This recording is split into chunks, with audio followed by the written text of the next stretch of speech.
my recent brain MRI, and I did get some not great results or news that I've got tumors in the calvarium or the skull cap. And so, what I wanted to share with you was something that I did that weekend. I found out on a Friday, and I wasn't able to go in and talk with my care team until Monday about what all this means.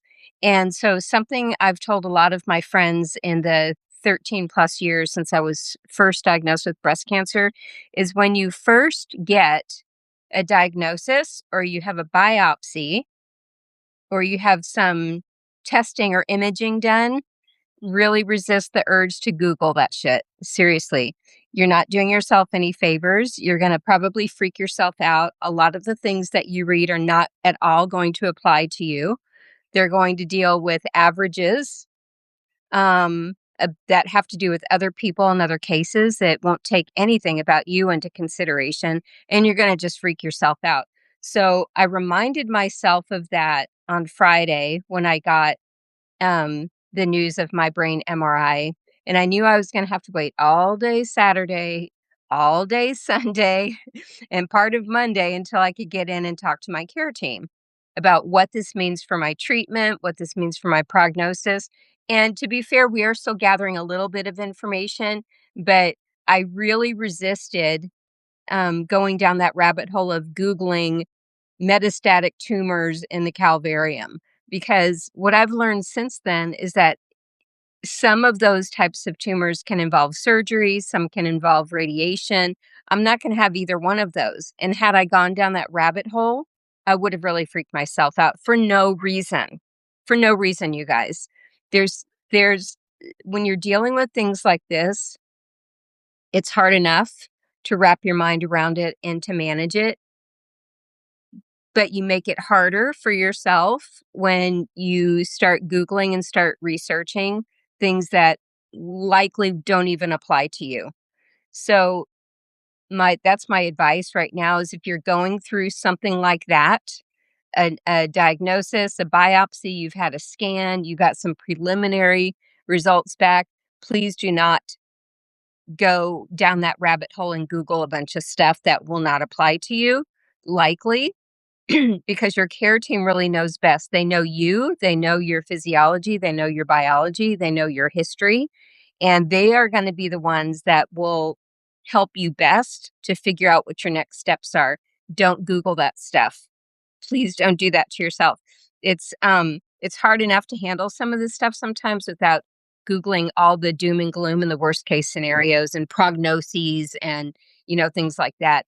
Um, I am really glad that I didn't go down that rabbit hole, and I just kept reminding myself, Jenny, don't do that. And I didn't. I did not at all. I promise you I didn't. And my husband even was like, I hope you're not Googling a bunch of shit. I'm like, I'm not. I'm not because I'm upset enough. I don't want to upset myself more and just like focus on this all weekend long when the information won't help me, probably won't apply to me, and is just going to make me feel worse than I already felt. So that's just a really quick tip for you guys. I know you've probably heard that one before, but it's really true. It's really, really true. Um, you as an individual, me as an individual, we don't that has nothing to do with averages of other people with similar diagnoses. Has nothing to do with us. So trust yourself, trust your care team, whoever that is, and don't go down that Google rabbit hole.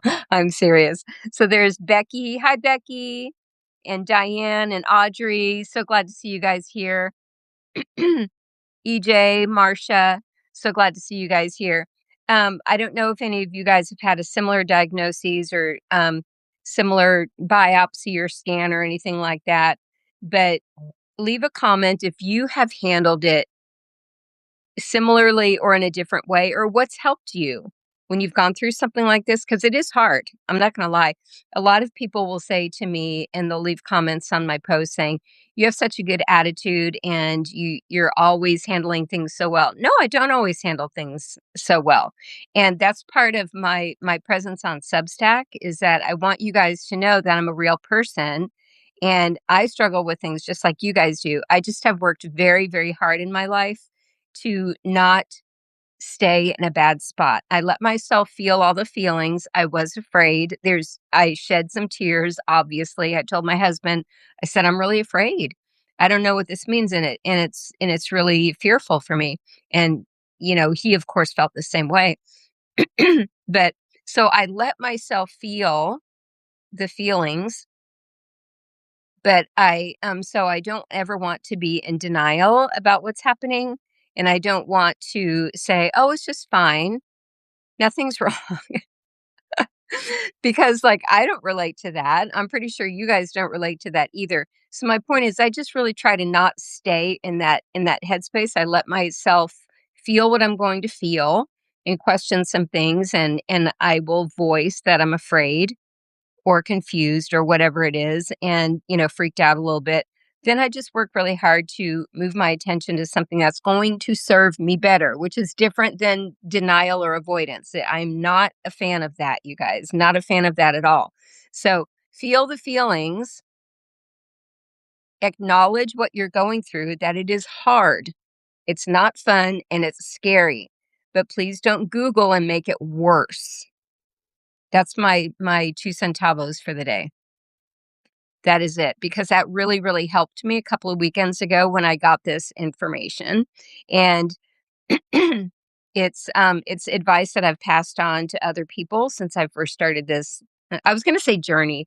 I don't really like that word anymore. I don't know what you call it.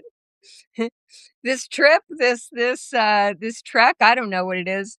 It's just this life that I'm living right now, and I just try to make the best of it every day. And I know how I want to feel every day. I know what I want my life to look like and to feel like.